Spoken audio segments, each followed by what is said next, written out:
Welcome to Garud institute of excellent education. तो आज हम इस क्वेश्चन के साथ खेलेंगे। सबसे पहले ये क्वेश्चन कुछ है, अब ये थोड़ा कॉम्प्लिकेटेड, कुछ ऐसा बड़ा सा सम दिख रहा है। ये कुछ नहीं, बस छोटा सा सम है, बस दिखता बड़ा है। बस अपने को इसको थोड़ा ध्यान से देखना है।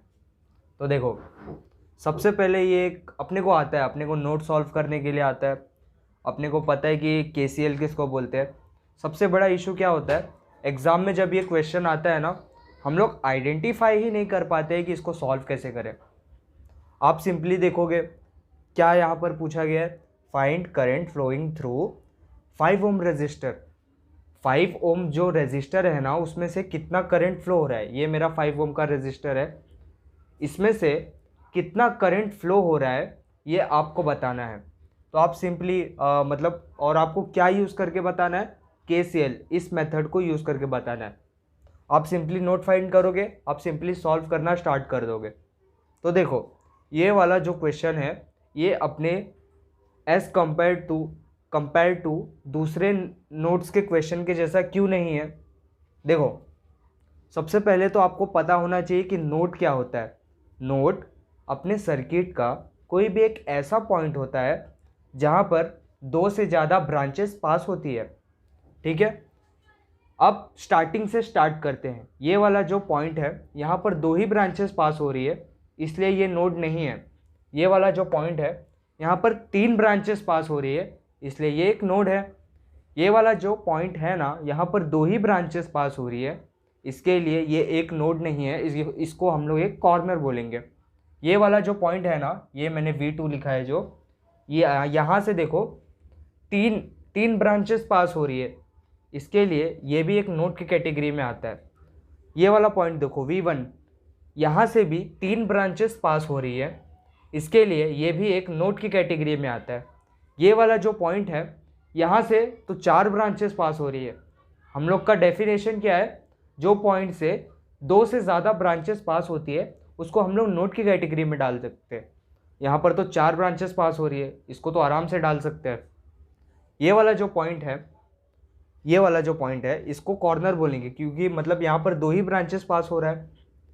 सिमिलरली ये वाला भी पॉइंट एक कॉर्नर है, यहाँ पर भी 2 ही ब्रांचेस पास हो रही है। अब मैंने यहाँ पर कुछ आपके लिए सिंपल स्टेप्स लिख के रखे हैं। इन स्टेप्स की मदद से आप इस सम को बहुत इजीली सॉल्व कर सकते हो। स्टेप 1 क्या बोलता है, identify number of nodes, identify equipotential node, try to combine them.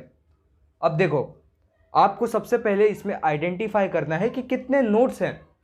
यहाँ पर देखो कुछ नोड्स दिख रहे हैं मुझे, यहाँ से चलते मैंने बता दिया, ये एक नोड हो गया, ये एक नोड हो गया, ये एक नोड हो गया, ये एक नोड हो गया। ऐसे मुझे 4 नोड मिल रहे हैं, तो मैं सिंपली ऐसे लिख दूंगा। और देखो, ये एक नोड मिल रहा है, मैं थोड़ा सा इसको हाईलाइट कर देता हूँ। ये एक नोड है, सेकेंड नोड ये है, थर्ड नोड ये है। ज़रूरी नहीं है मैंने यहाँ पे V1 लिखा है तो आप भी V1 लिखो, आप VA लिखो, VB लिखो, VC लिखो, VXYZ, जो नाम देना है आप, आपका जो पसंद है, आपके फ्रेंड का नाम, जो नाम देना है आप दे दो। बस लास्ट में अपने को आंसर सही निकालने का।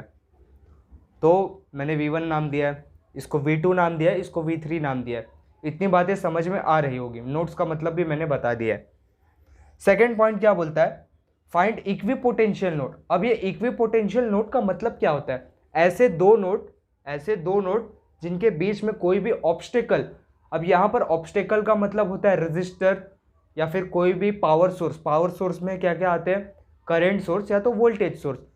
दो नोड्स के बीच में कोई भी ऑब्स्टेकल जब प्रेजेंट नहीं होता है तो उनको हम बोलते हैं कि वो इक्विपोटेंशियल नोड्स है।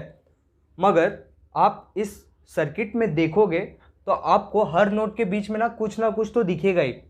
जैसे V3 V1 के बीच में एक रेजिस्टर लगा है, ये एक रेजिस्टर है, कंफ्यूज नहीं होना, ये एक रेजिस्टर है। V3 और V2 के बीच में एक वोल्टेज सोर्स है।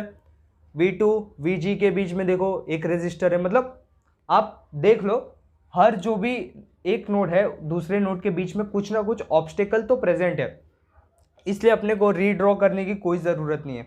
इतनी बातें आपको समझ में आ रही होगी। अब यहाँ पर कुछ कचरा मत देखो, ये मतलब ये आगे के स्टेप्स मैंने एक्सप्लेन किए।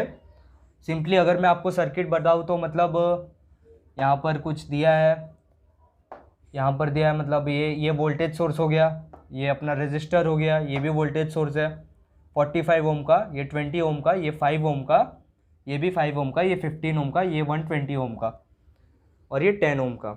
इतनी बातें आपको समझ में आ रही होगी। अब स्टेप 2 क्या बोलता है, assume current and throw outside all assume current from each node. इसका मतलब क्या है, आपको हर एक नोड में से कुछ करेंट्स को एज्यूम करना है और उन करेंट्स को नोड से बाहर की ओर फेंकना है। सबका डायरेक्शन एक होना चाहिए। ये मेरा एक नोड है, यहाँ से मैंने 3 करंट एज्यूम किए। I1 मेरा इस साइड जा रहा है, I2 मेरा अप साइड जा रहा है, I3 मेरा लेफ्ट साइड जा रहा है। ये 3 करंट मैंने बाहर फेंके। अब मैंने इसको V2 माना है। अब V2 में आते हैं, तीन करंट मैंने यहाँ पे ले लिए। अब मैं स्टार्ट I4 से करूँगा। मैंने I4 को अप साइड फेंका, I5 को राइट साइड फेंका, I6 को डाउन साइड फेंका। 2 नोड के साथ हम लोग खेल चुके हैं, अब हम लोग तीसरे नोड के साथ खेलेंगे। अब मैंने 6 करंट एज्यूम कर लिए। आगे के करंट को मैं I7 से नाम दूंगा। I7 को मैंने लेफ्ट साइड एज्यूम किया, I8 को मैंने डाउन साइड एज्यूम किया, I9 को मैंने राइट साइड एज्यूम किया। इतने करंट मैंने एज्यूम कर लिए। आप यहाँ पे 1 2 3 की जगह IA या फिर IB या फिर IC कुछ भी नाम दे दो, आपकी जो मर्जी। बस आपको सॉल्व करने से और ये यहाँ पर क्या गेम हो रहा है ये आपको समझ में आना चाहिए। अब सिंपली एक डायलॉग लिखेंगे, अप्लाइंग KCL एट V1। आपको हर एक पॉइंट पे अब V1 लगाना है, मतलब हर एक पॉइंट में अब आपको KCL इस चीज़ को अप्लाई करना है। जब आप इतनी बातें लिखते हो ना, तो उनमें से जो भी पर्टिकुलर नोड होगा ना, उसमें से जो भी करंट जा रहे हैं ना, उसको summation is equals to 0। Simply ये वाला 2 डायलॉग आपको हमेशा लिखना है। क्या इतना बड़ा बड़ा लाइन लिखेंगे तो अपना क्वेश्चन पेपर भी क्या थोड़ा बड़ा दिखेगा। एग्जामिनर को यही चाहिए ना, जितना भर के लिखोगे इतना मार्क्स मिलता है। ये 2 लाइन चिपका दिए। अब देखो, हर इक्वेशन को ना मुझे इस फॉर्म में चाहिए, I is equals to V by R. V क्या होता है, higher potential minus lower potential, R मतलब रजिस्टर। अब देखो I1 कहाँ से कहाँ जा रहा है, I1 यहाँ पे है, I1 V1 से VG की तरफ जा रहा है। तो V की जगह मैं क्या लिखूंगा, V1 minus VG upon register. इन दोनों के बीच में रजिस्टर का वैल्यू कितना है, 5 ओम, प्लस I2 कहाँ से कहाँ जा रहा है, I2 V1 से V3 की तरफ जा रहा है। तो V1 minus V3 upon register. इन दोनों नोड्स के बीच में रजिस्टर का वैल्यू क्या है, V1 और V3 के बीच में 20 ओम का रजिस्टर है। V1 और V3 के बीच में 20 ओम का रजिस्टर है। I3 कहाँ से कहाँ जा रहा है, I3 V1 से V2 की तरफ जा रहा है। तो V1 minus V2 upon register. V1 और V2 के बीच में कौन सा रजिस्टर प्रेजेंट है, V1 और V2 के बीच में 10 ओम का रजिस्टर प्रेजेंट है। इतनी बातें आपको समझ में आ रही होगी। हम लोग ने सिंपली अपने फॉर्मूले को लगाया है। अब मैंने 5 को इसके साथ भेज दिया, VG का वैल्यू 0 है। अब मैंने 20 को V1 के साथ भेज दिया, V3 के साथ भी 20 को भेज दिया, V1 के साथ 10 को भेज दिया, V2 के साथ भी मैंने 10 को भेज दिया। अब सारे बिरादरी वाले को, मतलब V1 वाले को मैंने एक साथ लिख दिया, और V2 को एक साथ लिख दिया, V3 को एक साथ लिख दिया, इज इक्वल्स टू 0। अब आप जब कोई भी चीज़ को नीचे से ऊपर ट्रांसफ़र करते हो तो उसके साथ आपको एक साइन चिपकाना होता है, जिसको हम लोग बोलते हैं इन्वर्स। यहाँ पर देखो, मैंने 5 को नीचे से ऊपर लेके गया तो उसके साथ मैंने चिपका दिया इन्वर्स। 20 को नीचे से ऊपर लेके गया, उसके साथ इन्वर्स चिपका दिया। 10 को नीचे से ऊपर लेके गया, उसके साथ इन्वर्स चिपका दिया। वापस से V2 के लिए मैंने V2 को ऐसे ही लिखा, इसका कोएफिशिएंट जो है उसके साथ -10 का इन्वर्स चिपका दिया। ठीक है, V3 ऐसे का ऐसे ही है, ये 20 ऊपर गया, इन्वर्स आ गया, माइनस का माइनस वैसे ही है, इज इक्वल्स टू ये 0 है। ये अपना फर्स्ट इक्वेशन अपने को सिंपली मिल गया है। ठीक है, अब देखो मैंने क्यों बोला था कि ये अपना जो नोड वाला क्वेश्चन है बाकी क्वेश्चन से थोड़ा सा अलग है।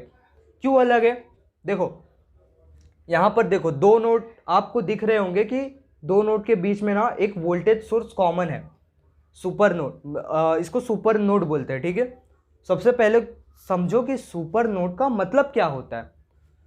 2 नोड के बीच में कॉमन वोल्टेज सोर्स, ये एक नोड है, ये एक नोड है, इनके बीच में जब एक कॉमन वोल्टेज सोर्स होता है ना, वोल्टेज सोर्स ये देखो ऐसे दिखता है वोल्टेज सोर्स, एक बड़ा एक छोटा, ये वाला पॉजिटिव टर्मिनल होता है, ये वाला नेगेटिव टर्मिनल होता है।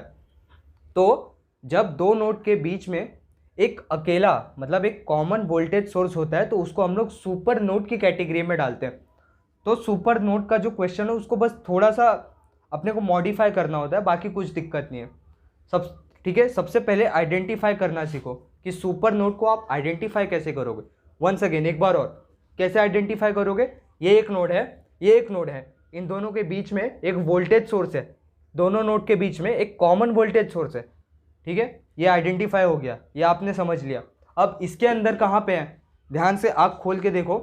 ये एक मेरा नोड है, V3 एक नोड है मेरा, V2 एक नोड है मेरा। अब V3 और V2 के बीच में एक देखो क्या प्रेजेंट है, वोल्टेज सोर्स प्रेजेंट है ना। इसके लिए ये V3 एंड V2 क्या हो गए, मेरे सुपर नोड्स हो गए।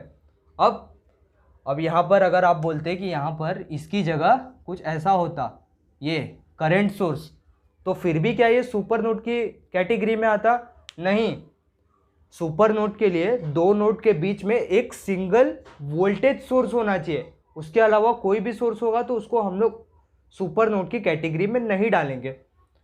तो जस्ट ठीक है, कुछ डाउट नहीं रहना चाहिए, मैंने बता दिया इसके लिए। अब सुपर नोड को कैसे यूज़ करते हैं? सुपर नोड से हम लोग दो इक्वेशन बनाएंगे, एक बार उसको यूज़ करके, एक बार उसको थ्रो करके।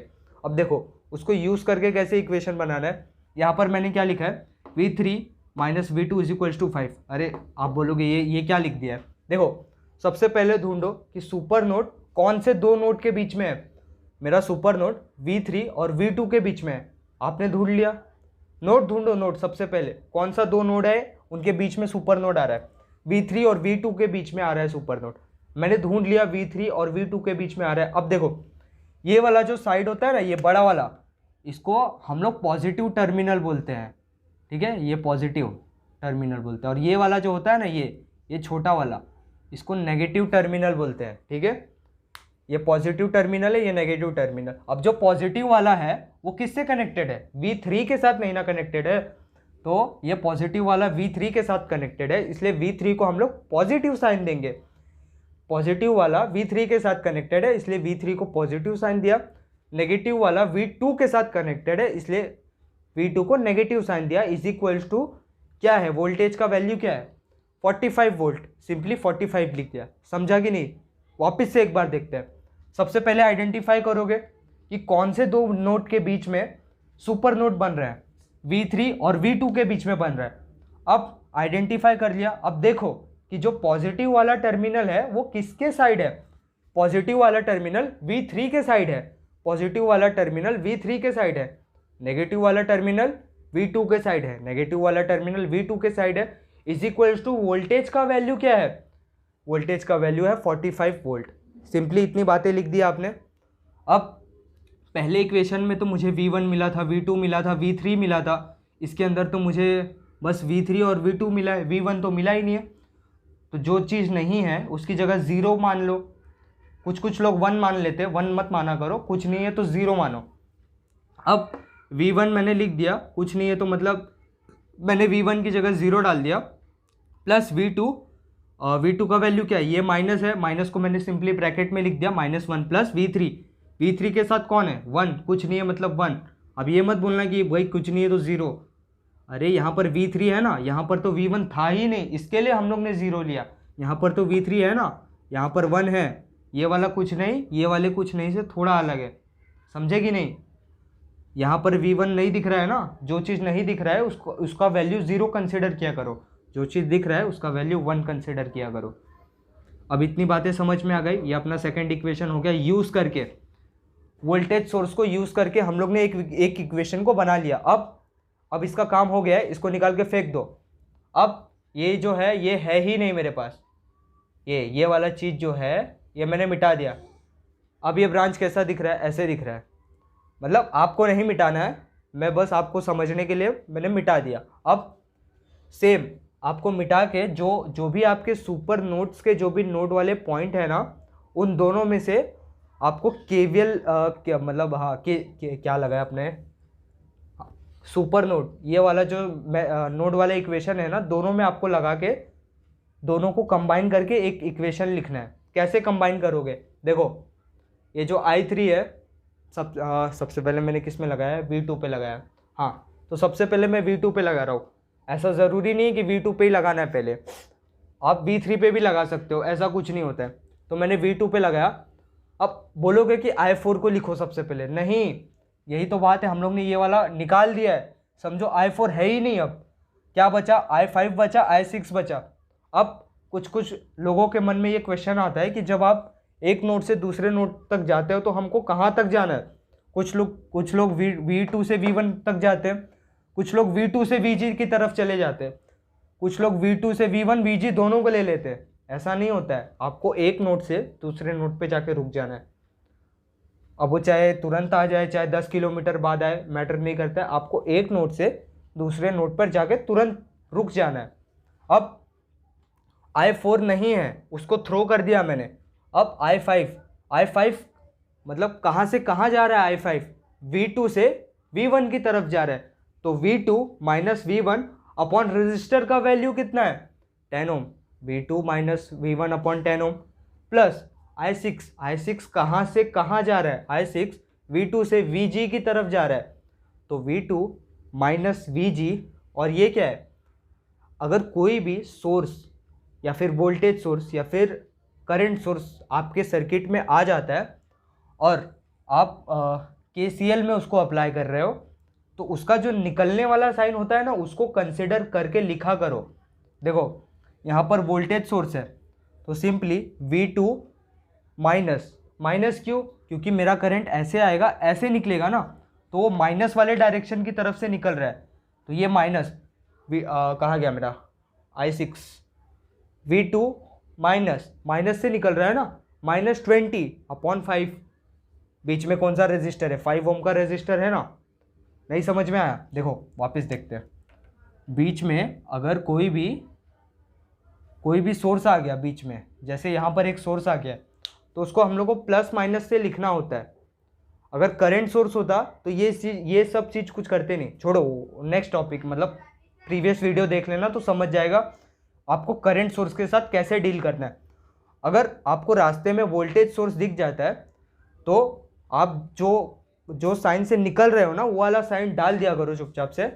मतलब जो साइन आपको दिख रहा है ना, उसको अप्लाई कर दिया करो चुपचाप से। तो यहाँ पे मैंने -20/5 रजिस्टर का वैल्यू, ठीक है, इतनी बातें समझ में आ गई। अब आपको दूसरे नोड पे शिफ्ट हो जाना है। ये मैंने एक नोड के साथ मैंने खेल दिया है, अब मैं दूसरे नोड पे जाऊँगा। अब I7, क्या मुझे I7 को लिखना है? अरे नहीं लिखना है।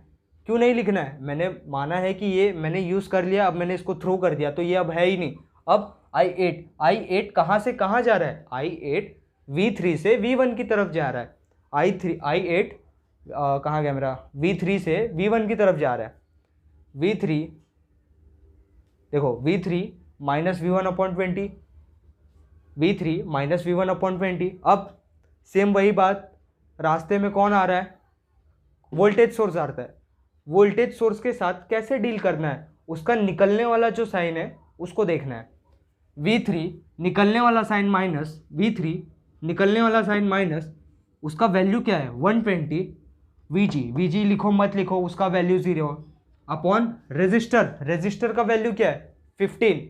इन दोनों के बीच में कौन सा रेजिस्टर है? V3 और VG के बीच में कौन सा रेजिस्टर है? 15 ओम का रेजिस्टर है। सिंपली मैंने 15 लिख दिया। अब ये 10 को मैं V2 के साथ दे दिया और मैंने ये 10 को V1 के साथ दे दिया। 5 को मैंने V2 के साथ स्प्लिट कर दिया, 20 के साथ भी मैंने स्प्लिट कर दिया। 15 को V3 के साथ स्प्लिट कर दिया, 15 को 120 के साथ स्प्लिट कर दिया। अब ये 20 को V3 के साथ स्प्लिट किया, ये 20 को V1 के साथ स्प्लिट किया, सिंपल। अब जो V1 वाले हैं उनको मैंने एक साथ लिख दिया, जो V2 वाले हैं उनको एक साथ लिख दिया, जो V3 वाले हैं उनको एक साथ लिख दिया, और जिनके अंदर V1 V2 V3 है ही नहीं उनको मैंने राइट साइड भेज के साथ में लिख दिया। अब वही सेम बात, जब कोई भी चीज़ को आप नीचे से ऊपर लेकर जाते हो तो उसका वैल्यू के साथ एक इन्वर्स लगा देना है। अब मैंने 10 को नीचे से ऊपर लेके गया, उसके साथ एक इन्वर्स लगा दिया। माइनस वैसे ही था, मैंने माइनस के साथ कुछ छेड़खानी नहीं किया। 20 को ऊपर लेके गया, इन्वर्स लगा दिया, माइनस का माइनस वैसे ही है, कुछ छेड़खानी नहीं किया। 10 को ऊपर लेके गया, इन्वर्स लगा दिया। 5 को ऊपर लेके गया, इन्वर्स लगा दिया। V2 मैंने यहाँ से V1 यहाँ से V2 कॉमन ले लिया। V3 में देखो V3 कॉमन ले लिया, 15 को ऊपर लेके गया इन्वर्स आ गया, 20 को ऊपर लेके गया इन्वर्स आ गया। इस चीज़ को चाहे सॉल्व कर दो चाहे डायरेक्ट कैलकुलेटर में हम लोग वैल्यू डालेंगे, कुछ फर्क नहीं पड़ता है। अब मुझे 3 इक्वेशंस मिल गए, 3 इक्वेशंस में मेरे 3 अननोन्स हैं। अब कैलकुलेटर में कैसे वैल्यूज़ को डालेंगे हम लोग सीखेंगे। सबसे पहले आपको ऑन बटन दबाना है, ठीक है, दिख रहा है कि नहीं? हाँ, आपको सबसे पहले मोड बटन दबाना है, 1 नंबर का बटन दबाना है। कॉम्प्लेक्स मोड में आपका, डिग्री के कॉम्प्लेक्स मोड में आपका कैलकुलेटर होना चाहिए। मोड बटन दबाओगे, 5 नंबर का इक्वेशन नंबर का बटन दबाओगे, सेकंड नंबर को चूज करोगे। अब क्यों सेकंड नंबर को चूज करोगे? सेकंड नंबर में यहाँ पर देखो AN X अननोन है, BN Y अननोन है, CN Z अननोन है, 3 अननोन है, और अपने इक्वेशन में भी 3 अननोन है, तो इसलिए मैं सेकंड नंबर का बटन दबाऊंगा। अब ये जो पहला रो है उसके अंदर फर्स्ट इक्वेशन की वैल्यूज़ को डालना है। कैसे डालोगे? फर्स्ट इक्वेशन ध्यान से देखो, 5 इनवर्स लॉग के ऊपर है, देखो inverse plus 20 inverse plus 10 inverse is equals to का साइन डाल दो। अब V2 का वैल्यू क्या है? -10 इनवर्स। V3 का वैल्यू क्या है? -20 इनवर्स। कांस्टेंट क्या है? 0। V2 की तरफ आते हैं, V1 का वैल्यू 0, V2 की जगह -1, V3 की जगह 1, कांस्टेंट की जगह 45। लास्ट वाले इक्वेशन की तरफ आते हैं, -10 इनवर्स -20 इनवर्स, वैल्यू डाल दिया, 10 इनवर्स प्लस 5 इनवर्स, वैल्यू डाल दिया, 15 इनवर्स प्लस 20 इनवर्स, वैल्यू डाल दिया। अब देखो डिवाइड वाला कैसे डालोगे? 20 डिवाइड का बटन कहाँ पे? AC के नीचे divide, 20 divide by 5 plus 120 divide by 15, simply ऐसे डाल दिया, इज इक्वल्स टू दबाओ, थोड़ा टाइम ले रहा है, ऐसा कुछ वैल्यू आया। अब मुझे तो पॉइंट में आंसर चाहिए, S2D का बटन दबाओ, पॉइंट में आ गया, सेम Y का आंसर आ गया, S2D बटन दबाओ, Z का बटन, S2D का बटन दबाओ। तो ऐसे तीनों अपने को वैल्यूज़ आ गई हैं, तीनों अपने को वैल्यूज़ मिल गई है। तो मैं सिंपली लिख लेता हूँ यहाँ पर, आप भी साथ में सॉल्व करते रहिएगा, क्रॉस चेक करते रहना। तो x का वैल्यू क्या मिला है? 15.81 वोल्ट। ये यूनिट लगाना मत भूलना, बहुत ज़रूरी है, मार्क्स कट हो सकते हैं। क्यों? इतना मेहनत हम लोग ने किया है, तो 1-2 मार्क्स भी क्यों जाने देना है। 89 वोल्ट। ये V2 का वैल्यू मिल गया। V3 की जगह क्या लिखेंगे? 66.89 वोल्ट। अब क्या मेरा क्वेश्चन हो गया है? नहीं, मेरा क्वेश्चन नहीं हुआ है। ध्यान से पढ़ो कि क्वेश्चन में मुझे क्या पूछा गया था। तो मुझे क्वेश्चन में क्या पूछा गया था कि 5 ओम रजिस्टर में से कितना करंट फ्लो हो रहा है। 5 ओम रजिस्टर में से कितना करंट फ्लो हो रहा है। अब 5 ओम के लिए जो आपने इक्वेशन बनाया था, सिंपली उसको लिख दो। 5 ओम कहाँ पे है? 5 ओम यहाँ पर है। 5 ओम में से कौन जा रहा है? I1। I1 के लिए कैसे इक्वेशन बनेगा? V, ऊपर V रहेगा, नीचे R। तो I1 कहाँ से कहाँ जा रहा है? I1 V1 से VG की तरफ जा रहा है, तो इसलिए V1 minus VG upon register का वैल्यू क्या है? 5, V1 अपॉन 5। V1 का वैल्यू क्या है? 15.81 अपॉन 5, सिंपली मैंने लिख दिया 15.81 अपॉन 5। कैलकुलेटर पे जैसे के जैसे दिख रहा है वैसे ही डाल दो, कोई चेंजेस नहीं करना। डबल डब्बे वाला एक वो आएगा, उसको दबाओ, 15.81 अपॉन 5। कोई ज़्यादा दिमाग लगा रहा होगा कि मैं खुद से सॉल्व कर लेता हूँ, तो भाई ऐसे मत करना। अपने को कैलकुलेटर दिया जाता है तो सिंपली उसका यूज़ करो। ये मेरा वैल्यू आ गया 3.162 एम्पियर। अब चलो एक और क्वेश्चन को सॉल्व करते हैं। समझो कि हमको एक और क्वेश्चन दिया हुआ है कि बताओ कि 15 ओम का जो रेजिस्टर है उसमें से कितना करंट फ्लो हो रहा है। चलो 15 ओम का रेजिस्टर कहाँ पे है? यहाँ पे। 15 ओम के लिए मैं इक्वेशन कैसे लिखूंगा? ऊपर V नीचे R। ऊपर V कैसे लिखूंगा? V कहाँ से कहाँ जा रहा है? V3 से VG की तरफ जा रहा है, V3 माइनस VG। अब बीच में क्या आ रहा है? Voltage source. वोल्टेज सोर्स के साथ कैसे डील करना है? उसका जो निकलने वाला साइन है उसके साथ उसको लिख दो। उसका जो निकलने वाला साइन है माइनस, उसके साथ उसको लिख दो 120। सो V3 माइनस VG, लिखो मत लिखो कोई फ़र्क नहीं पड़ता है, 120/15। V3 का वैल्यू कुछ मिला है मुझको, क्या मिला है 66.89। क्या लिखेंगे 66.89 माइनस 120/15। तो ये क्या आता है, सिंपली आप डबल डब्बे वाला ब्रैकेट दबाओ, 66.89 माइनस 120/15। तो कुछ लोग राउंड ऑफ करने की कोशिश कर रहे होंगे, भाई राउंड ऑफ भी मत करो, क्यों इतना दिमाग लगाना है, जो आंसर आए चुपचाप से लिख दो ना, 54 एम्पियर। इतनी बातें आपको समझ में आ गई होगी, ये अपने दोनों आंसर आ गए। होप आपको पूरा वीडियो समझ में आया होगा। मैंने अपनी पूरी कोशिश की है आपको समझाने की। अगर फिर भी कुछ ऐसा पॉइंट है कि आपको नहीं समझ में आया तो आप कमेंट करो, मैं उस कमेंट को रिप्लाई करने का या फिर नेक्स्ट वीडियो में उस गलती को सुधारने की पूरी कोशिश करूँगा। अगर आपने पूरा वीडियो देखा है तो आपका बहुत बहुत शुक्रिया। लाइक शेयर सब्सक्राइब ज़रूर कीजिएगा। मिलते हैं नेक्स्ट वीडियो में कुछ ऐसे ही बढ़िया कंटेंट के साथ। तब तक के लिए प्रैक्टिस करते रहिए।